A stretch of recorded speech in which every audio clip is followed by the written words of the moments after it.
All right, welcome back to Cobalt Black. So, yesterday Raiders of Blackveil hit early access, and I've put in enough time to give you guys an honest verdict on whether this is worth 17 bucks right now, or if you should wait. This is a top-down action roguelite ARPG with co-op up to 3 players. The pitch is basically, what if we took MOBA-style characters and threw them into a roguelite and added over 300 class perks? I'll be honest, that caught my attention because I love deep perk systems. So let's talk about what actually works, what's still rough around the edges in early access. The basic loop is pretty straightforward. You pick one of several rebels, these are your characters, each with unique abilities kind of like MOBA champions. Then you go on a raid, fight through enemies, collect loot, try to extract back to your home base. You die, you lose everything you didn't manage to smuggle out or put in your safe slots. There's meta progression through equipment you can keep between runs, plus unlocking more perks and characters. The MOBA comparison is actually pretty accurate. Each rebel has distinct playstyles. You've got your tank, your mage, your support, and your assassin types. What's interesting is how these base kits interact with the class perk system. You're not locked into one class. Every run, you're drafting perks from 8 different class trees.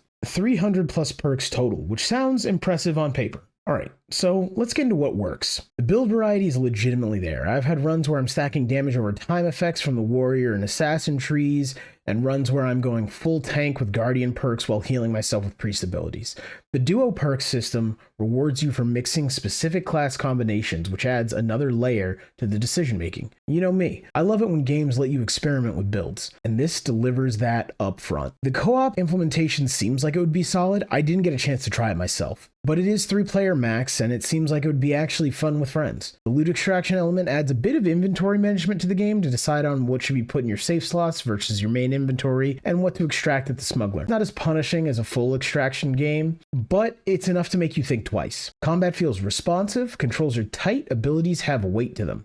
When you get a synergistic build going, it feels genuinely powerful. I had a run where I was poisoning and stunning everything, and it was extremely satisfying. Now, here's where the early access shows its hand. Balance is all over the place right now. Some perk combinations are obviously way stronger than others, and once you figure out a few synergies, you can kind of break the game. That's fun for a bit, but it means the difficulty curve feels weird. Some runs feel impossible, while others feel closer to trivial, and it's not always clear why. The balance also feels like it's more heavily catering to multiplayer rather than solo players. The reviews are sitting at a mixed 48% positive right now, and after playing it, I get why. There's just not a ton of content yet. You're running through the same couple of environments repeatedly, fighting similar enemy types, and the meta progression exists, but it's pretty grindy. You'll be repeating runs to accumulate enough resources to unlock the next feature or upgrade your equipment. And it starts to feel samey faster than I'd like. The other issue? The game doesn't do a great job explaining its systems.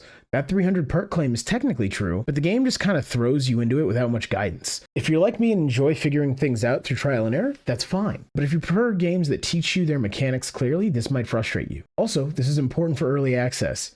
The mixed reviews suggest there are bugs and performance issues floating around. I personally didn't hit anything game-breaking, but enough people are reporting problems that it's worth mentioning. On top of all that, the game is required to be played online, even in solo play. People seem to be very unhappy about that. Should you buy Raiders of Blackveil at $16.99 right now? Here's my honest take. If you got a consistent co-op group and you're specifically looking for a new roguelike to learn together, there's enough here to have fun with it. The build crafting is genuinely deep, and experimenting with different class combinations will keep you entertained for a solid chunk of hours. Future Cobalt here, and after playing some more of this game and looking around at a lot of the other reviews and things, I'm not even sure I would recommend this for co-op play, mostly because of the bugs that kind of make that difficult to facilitate. You know, there's a lot of reports of DCs and things like that. So even in co-op play where the game mechanics and things might be a little bit more fun, it seems that the bugs kind of stand in the way of it being successful. It feels like they have a lot of work to do on this game. I would definitely wait a few months for a sale and to see what kind of progress they make. But if you're a solo player and you're on a tight budget, I'd wait. This needs more content, more enemy variety, more environments, better balance. The foundation is solid. Wombo Games clearly knows how to make satisfying action roguelike, but it feels like it needs another 6 months of development to really shine. My recommendation is wishlist it. Check back in a few months, see how the updates shake out. The launch discount puts it at 17 bucks versus 20 normally, so you're not saving that much by buying right now. Early access is early access, you know what I mean? It's playable, it has potential, but it's not there yet. For context, I've got about 5 hours in this. Ran through multiple characters. I wasn't able to test co-op with friends, but from the gameplay, you can kind of gather what that might feel like. And I feel like I've seen a good amount of what's currently available. If you want to see the actual gameplay and watch me fumble through learning the systems, I've got a full Let's Play video linked in the description of my first impressions. Would I buy this game at full price right now? No. I would buy it on sale 6 months from now if they've added more content and fleshed out some of the balance issues. That's the verdict. All right, guys, that's all for right now. I'll be back tomorrow in another video. Peace out.